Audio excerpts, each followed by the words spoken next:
Hello, students. Today's my topic of psychology, psychological perspectives of gender and gender equality. Basically क्या gender equality के बारे में आजकल world wide बहुत प्रचार प्रसार किया जा रहा है। Gender equality basically male female से ही रिलेटेड नहीं है, बल्कि इसमें जितने भी प्रकार के जेंडर्स, इसमें LGBTQ कम्युनिटी, मेल फीमेल, इनमें जो भी डिस्क्रिमिनेशन से रिलेटेड इश्यूज़ होते हैं, इनकी बहुत सी व्याख्या की गई है वर्ल्ड वाइड। जिसमें आज मैं इस पे जो कवर अप करूँगी, जो आपके स्क्रीन पे दिखाई दे रहा है, ये साइकोलॉजिकल थियरीज़ के बारे में मुझे एक्सप्लेन करना है। साइकोलॉजिकल एस्पेक्ट क्या है जिसकी वजह से जेंडर के बीच में सोसाइटी में इनइक्वालिटी दिखाई पड़ रही है, डिस्क्रिपेंसी दिखाई पड़ रही है कि कोई रोल, कोई पावर पोजीशन मेल्स की ज़्यादा है। किसी सोसाइटी में ट्रांसजेंडर्स को कोई पावर नहीं है, उनका एक नेगेटिव इमेज है सोसाइटी में। तो क्या क्या रीज़न है इस तरह के जेंडर इनइक्वालिटी सोसाइटी में दिखाई देने के, जो वर्ल्ड वाइड में आज बहुत बड़ी प्रॉब्लम है, जिसके ऊपर बहुत से रिसर्चें चल रही हैं, बहुत से नए आइडियाज़, इनोवेटिव आइडियाज़ दिए जा रहे हैं ताकि सोसाइटी में जेंडर इक्वालिटी बनी रहे।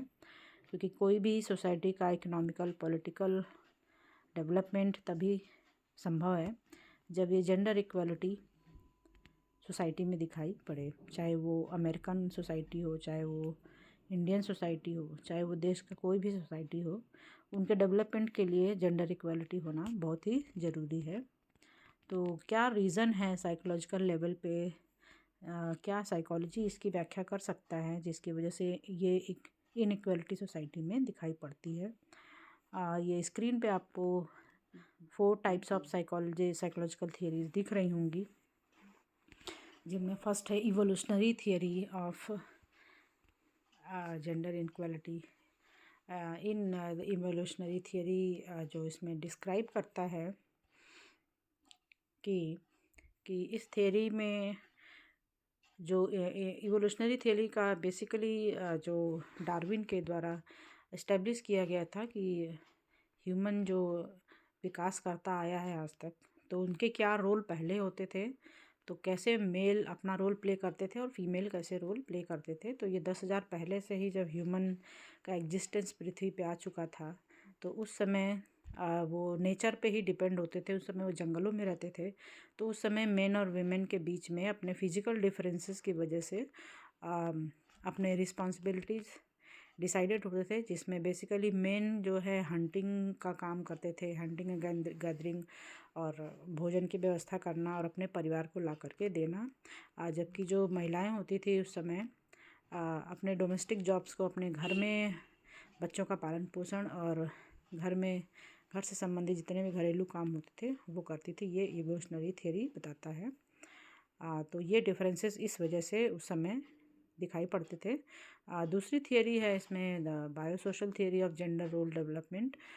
ये थियरी कहती है कि जो basically John Money and Anke Ehrhardt के द्वारा बनाया गया था, और उन्होंने ये सजेस्ट किया था कि जेनेटिक फैक्टर्स जो होते, जो नेचर के द्वारा मेल और फीमेल को मिले, और इन्वायरमेंटल फैक्टर्स के द्वारा ये एक इम्पॉर्टेंट रोल प्ले करते हैं जेंडर डेवलपमेंट करने में सोसाइटी में। तो इस थियरी के अकॉर्डिंग कि children are considered gender neutral at birth.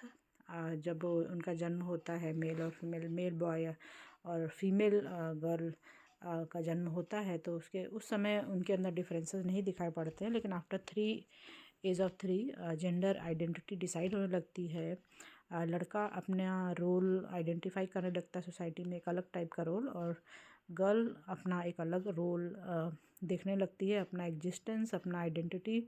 एक गर्ल्स के काम जो सोसाइटी उसे सिखाती है, उसे वो एक्सेप्ट करना शुरू कर देती है। ये बायोसोशल थियरी कहती है। तीसरी थियरी है सोशल लर्निंग थियरी।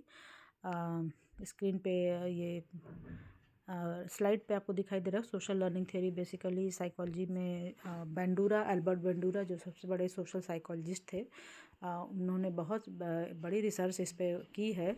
और उनका ये मानना था कि जेंडर रोल तभी डिसाइड होता है जो बच्चा बचपन से ही सोसाइटी में ऑब्जर्व करता है, जो देखता है और देख करके अपने मॉडल को देख करके, जो अपने से बड़े लोगों को देख करके वो सीखता है। तो गर्ल्स और बॉयज़ जो देखते हैं सोसाइटी में, वो अपना अलग अलग रोल जिस प्रकार का देखते हैं, अगर जेंडर डिफरेंस उनको दिखाई देता है तो उनका भी बिहेवियर सेक्स डिफरेंस दिखाई पड़ने लगता है। गर्ल्स अपना उस तरह का रोल प्ले करती है जो उनकी मदर प्ले करती है, और बॉयज़ वो रोल प्ले करते हैं जो उनके फादर प्ले करते हैं। These kinds of behavior become a part of personality of the individual when it is reinforced through reward and punishment by parents or peer groups. This is social learning theory. Fourth is a gender schema theory. Gender schema theory is basically organized gender-related beliefs that influence one's behavior. Gender schema theory is basically introduced Sandra Bem 1981, and he suggested that the children learn what it means to be a male or female from their interaction with society. जो society में उनको image बनाकर दी जाती है, जो उनके mind में एक बिलीफ बन जाता है, उसी के according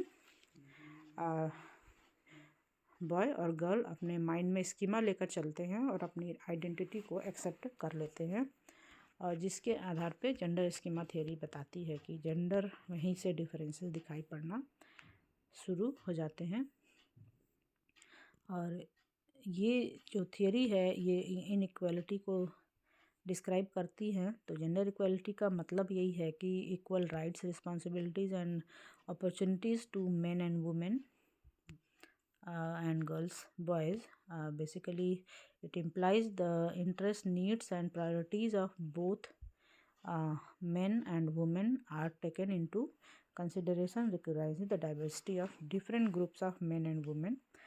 It also achieved when women and men enjoy the same position and opportunities in all sectors of society. So basically, the gender equality is not only about women concerned, but to encourage men all as well, and it is good. While gender and net neutrality and gender equality are practices and ways of thinking that help in achieving the goal.